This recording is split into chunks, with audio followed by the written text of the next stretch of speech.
Hello everyone and welcome to the channel. I am Big Time Chunk, the currently disembodied voice of Big Time Chunk. I'm currently disembodied because I'm waiting on a bookshelf and some set design so that I'm not just sitting by a wall and stuff. But I'll get to that. We're getting to that. But we're going into 2022 making content. I've been waiting to make this for a while. This video is about Animal Planet, and specifically something that Animal Planet did in the year of our Lord 2012 when I was just 12 years old. And I saw Animal Planet as the smart channel. It was the big guy channel that had science and Shark Week and the deadliest crabs or whatever. I mean, I didn't bat an eye in 2012 when I looked past it and I saw Mermaid's The Body Found, which is the topic of this video. Everything I had seen on the channel before that point had been real, so I had no reason to think they'd lie. And I especially didn't think they'd lie about a discovery as huge as, hey guys, mermaids are real actually. Like I said, documentary came out in 2012. It said 2011 online, but apparently that was the Costa Rica date. So good job, Costa Rica. You got to see this masterpiece first. So me, 12, my brother, he was 14. We were watching this, and we watched it on Animal Planet. It was also on Discovery, but it was presented as real. Like, real. Just this... It was like, nope, this is science. These people are scientists and they're showing you the evidence that they got. And the disclaimers that they put in were like tiny text disclaimers that are hard to even find clips of online. But it was insane because it just seemed so real to me as a kid. So getting into it, basically, this movie is about this group of rogue scientists led by Paul, I think.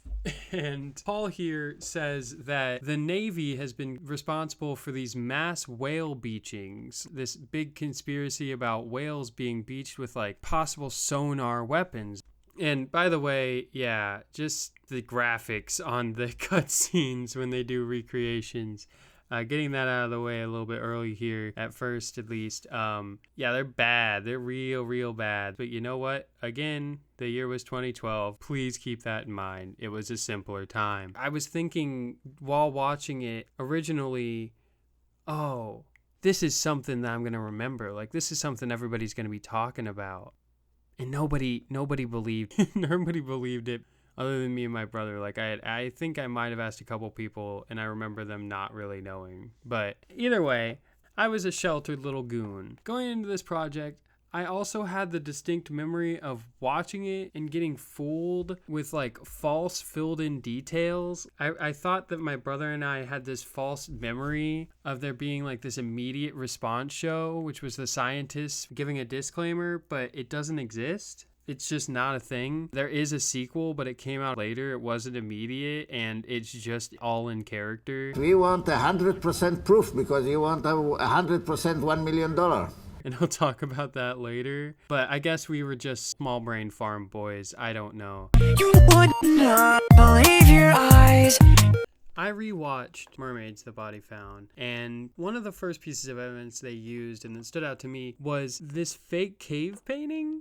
This is how it was painted. This is a mermaid cave painting, case closed. And I also panicked before I made this video, and I was scared that maybe a bunch of people have already made videos about this because it's a pretty wild thing. And then I looked it up, and there was one from a guy named Billiam. Shout out to Billiam. And I determined that it was okay because we were coming from totally different angles and it was only part of his video anyway. So shout out again. But watching his clip, he pointed out the fact that that was just a real cave painting. Like you can find the real version of that cave painting, and they literally just photoshopped mermaid tails on it, which really hit me with like, oh, like, I watched that video before I watched the documentary again this time, and I don't know why I keep calling it a documentary. It's a movie. I watched the movie, but I just didn't realize how blatant things were, like how lazy some of the things were. We want 100% proof because you want 100% $1 million.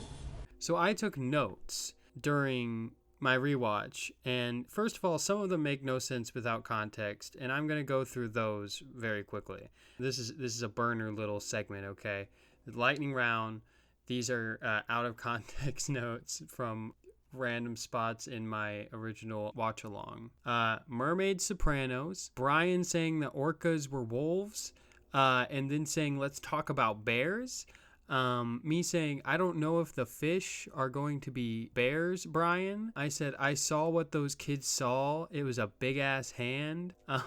One just says mermaid naval officers, and one says drop dead legs, pretty smile, like from that ZZ Top song. I don't know why. So the first chapter is called Mermaids, or at least that's what I've titled it in my notes. Some of them on the YouTube version that I purchased were really long and complicated. I don't know what that was about, but the first one for me, it's called Mermaids. Now, they really talk up Brian like he's the guy who exists and knows something. And they just start out and it's just him and he's very dramatic. The Navy has been beaching all these whales. It's a sonic attack. The first evidence they use is the bloop. They just add in mermaid noises. They just kind of plop them in there. And I didn't know what the bloop was when I watched this as a kid. So, I mean, that just sounded like, oh, this is obvious, like evidence. Here we go. They got audio of the things. Like, how could you say this isn't real now? Some of it's really... It's boring. Okay, some of it's boring. The second chapter is called something along the lines of this footage was reportedly shot in 2009. I believe there was more to that, but this is where they have the first found footage part. And the found footage thing that they use is just this webbed hand just slapping the glass. Like it just comes on, slaps a porthole, and that's it. Like that's literally it. And they're just like, well, that couldn't have been anything else. They also interview this Navy guy, or former Navy guy, I think, whistleblower character. And they use this voice modulator and it makes him sound terrifying. The man's voice commands respect. Especially when I was a kid. A lot of subtitles in this chapter. So everything about that is credible to me. But mostly... The second chapter is just more of the Navy beaching thing. Then they go into a lot of evolution links, like trying to convince them how this aquatic ape theory that they get into a lot in this is true. And like the idea that our ancestors came from the water, that the apes evolved, some of them in the water and some of them on land, this separate branching of the evolutionary tree. But their evidence is always like, we have hand webbing between our fingers. So that must mean we're from the ocean. Our ancestors couldn't have just evolved to want to like swim or something. No, Brian thinks that because we have webbing there, obviously, come on, we used to live in the ocean and some of our previous ancestors still do. I mean, what else would that mean? And Brian making these wild evolution connections with a straight face is kind of impressive, really. But again, like the first chapter, there's really not that much to say about this. Like, I don't want to seem like I'm just blazing through and I'm not analyzing anything, but I promise you, there's nothing to analyze so far. There's really just the same stuff of, yep, the Navy did this and they're covering it up, and also aquatic ape theory. It's the equivalent of vocal fry, but with information. Chapter 3 is titled Africa 7 million years ago, getting a little simpler. First of all, I just want to say the apes that they use for one of the clips in this just look horrible. Just horrible, ugly, poor goobers. Oh man, tragic. They did not have to do them like this. Our ancestors were not this bad. So after they're talking about the aquatic ape theory and all this, alternate evolution and stuff, they do an autopsy on this mermaid body that they have recovered. And it's not clear exactly how they got it or if they got it legally. But, Brian now has props to use for his weird evolutionary theories. And that's really cool. So they talk for a minute about its weird head, and they talk about how they had to reconstruct it because they only had like part of it. It's kind of confusing. They say they only have like 30% of it, but then they have like this whole body kind of laid out. So who knows how much mermaid they got. But Brian's making all these connections. My favorite is there were remains of leg bones, he said. Seals have leg bones, which I wrote down because Yeah, Brian. Yeah, so does not everything I get, but most things, Brian, have leg bones. What do you mean seals? Okay, so also the most awkward swimming animation is also in this part. It happens at about 35 minutes in, and it's just, ooh, I'll put it in. But moving on from the autopsy chapter, we get to chapter 4, North America, 1.6 million years ago. And remember, these are more connected to the history part, all the aquatic ape stuff and all that. And if you want that, you can go to Billiam's video and kind of watch that part. I'll link it in the description. But for me, I don't care about the lore as much. I wanted to talk about the actual movie and the people, just the general me getting fooled nature of it all, and not get too stuck into the weird evolutionary science. That's just not my ballpark. I'm talking about a movie and the weirdness in it, not evolutionary theory, surprisingly. But so chapter 4, North America, 1.6 million years ago. A CGI scene of mermaids hunting whales starts this one out. It's really boring, even though they have a shark, and the autopsy is still happening with the whole 30% of the body debacle, but they have the full skull and brain reconstruction with the sound fin or whatever. And once again, that's all I have to say. They do that, and they do that autopsy, and that's all that happens of note in chapter 4. Sorry guys, but how did they make the Mermaid movie boring? I was so excited because I was so fooled as a child, and like it was a big deal, and it is goofy. It is goofy. The main guy, he's just way too serious about it with what he's talking about. And I mean, it's a little hacky, it's a little goofy, and it's a little bit, it's got a charm to it almost. But really, nah. Moving on, because again, it's hard to say things about these earlier chapters, especially chapter 5 is the Indian Ocean, only 100,000 years ago, so cast your mind back. So they do another recreation, this one of mermaids catching fish in nets. And for the other recreations, they had context, like they were talking about something related to that, and then they'd kind of show the recreation or the other way around, but they would have an explanation and the recreation around each other. This one, not really. I mean, they had already talked about like tools that they had found, like spears and things like that, but they like didn't actually have any evidence at all for this. Like they didn't have like baskets or anything that they were catching fish in that they found. Like they weren't like, this is their fish catching boat like underwater. Like they don't show you anything connected to that recreation. Anyway, we finally get at 52 minutes and 50 seconds into this slog of a thing, we get someone saying the word mermaid. Scientists aren't supposed to believe in fairy tales. And what we were looking at was a mermaid. Thank you, main guy Brian. Now, I mean, the cover-up Brian is talking about, even with the mermaids, which he said, it's in the title. There's no reason even for this cover-up that they're fighting. Like, I haven't even mentioned the other people because it's mostly just Brian talking. And the other people just serve to kind of continue what he's saying, and it's all kind of presented as kind of his theories and his kind of mission. I just feel like this kind of cover-up wouldn't make like a violent uproar. Like if people found out the mermaids were real, there wouldn't be a riot.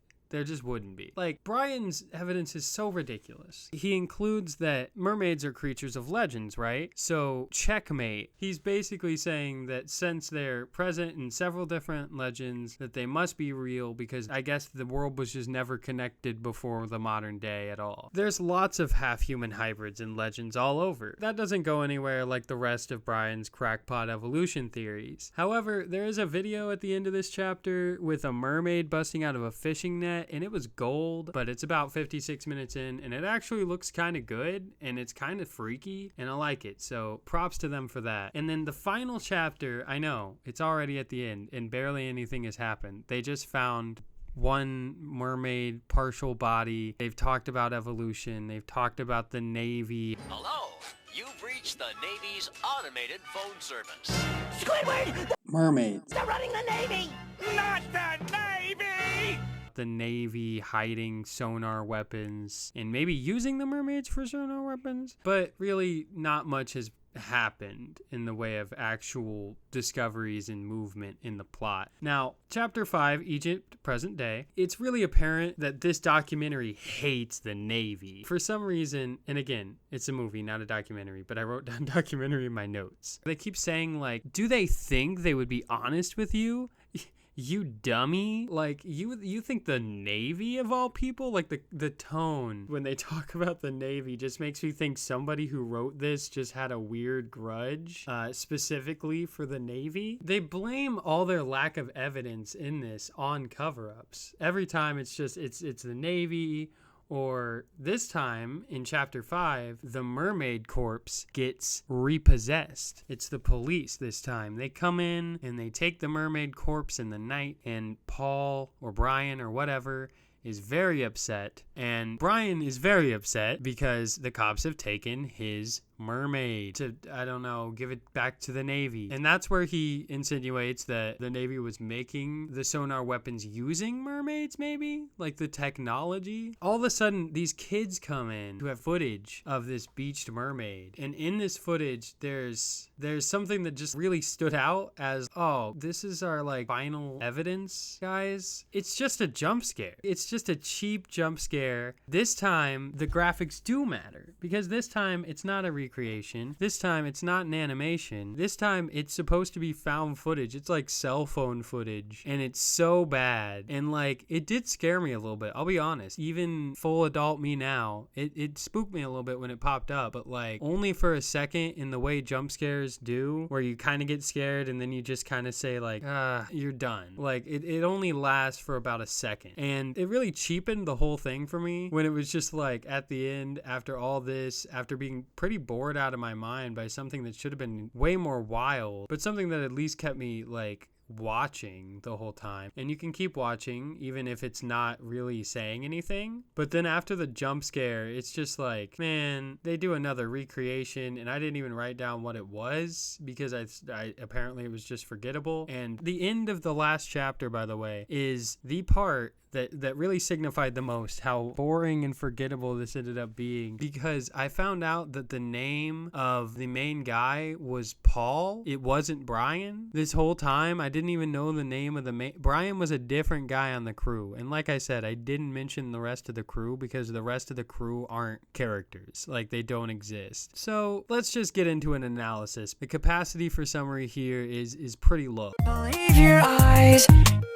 So I watched the sequel, which is called Mermaids: The New Evidence, and came out in 2013. It does absolutely zero backtracking. Like I said before, I mentioned earlier that I thought it was like a confession. Like, for some reason in my mind, I remembered them coming on and being like, hey, that was a work of fiction. This isn't real. And maybe that happened or something, and that's like lost media. But I don't want to start a lost media trend off of my memory because my memory is garbage. But the sequel, like, it even starts with all these examples where, like, on YouTube they show clips of YouTube videos, or they show like celebrities and government agencies putting out statements in like support or denial of this show. It was really hard to watch because it takes away the small amount of like interesting side details and plot from the first one, and all the really ridiculous theories and even the goofy recreations and everything. And it just boils it down to their new host and the main scientist just trading evidence for around 45 minutes. And most of the evidence shown is like nothing.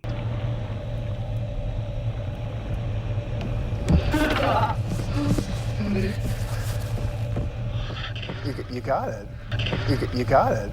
So there's really not much to say about the sequel. It honestly feels like a cash grab, if anything. I mean, it's not shocking like the first one. The first one, I watch it and I say, wow, they really tried to sell this thing. They at least really tried somewhat, like they, put some production value into it, even if a lot of it is pretty lazy, pretty on the nose. Still, it's better than just two guys sitting around with minimal evidence, recycling stuff, and just kind of being boring old dudes. So that's it for the sequel acknowledgement. Believe your your eyes. Even young Kyle in his infinite density could see through some things, but somehow the Mermaids movie, whatever you want to call it, was an exception. In conclusion, Mermaids, The Body Found was a movie made by idiots, full of sound and fury, signifying nothing. Even after all my analysis and reflecting, I haven't been able to dig out any deep meaning or messaging. Not only am I unsure of whether I learned anything of value or not, but I'm also still dealing with the frustration of the fact that I was just fooled by this random sensationalist fiction with no disclaimers, and it just being boring, lazy, and presenting itself as if it were some kind of movie about brick making instead of something interesting like mermaids. And a great example of the boredom problem, other than this video's possible runtime, is, normally a documentary doesn't hinge on the performance because it's not a performance. But here, you've got actors, and they're not really using actors, it seems, or not very good ones, because these are supposed to be scientists on the fringe, like challenging government organizations and established science, and fueled by a passion for science, and the only person who puts in any serious emotion is again Paul or Brian, whichever one is his real name. I think it's Paul. And again, if your main character is forgettable, what have you got? I think despite their best efforts, I'm still going to forget most of this movie. It's not a very fun hate watch or like B movie kind of thing, like watch with your friends and giggle at it. It's also not like a good like satire or anything. It's just a useless project with nothing to say and no purpose. I'm sorry that this one was kind of a downer, but that's what I've got to say about it. Sorry, Paul. Sowing distrust in establishments with nothing to actually question those establishments with isn't very good. It's not very strong, and it's weird for the plot of a not obviously fake thing on Animal Planet. So, not to be overly harsh, but don't watch this. Hearing about this movie from me is the deepest personal research you need. Thank you for watching. Thank you for bearing with me. Please subscribe if you want. I'll be talking about more media that I remember. Hopefully things that are a little bit more a little bit more full, something with some more depth. I will leave you with a reminder that mermaids are not real, and neither is my trust in media. What we were looking at Was mermaids.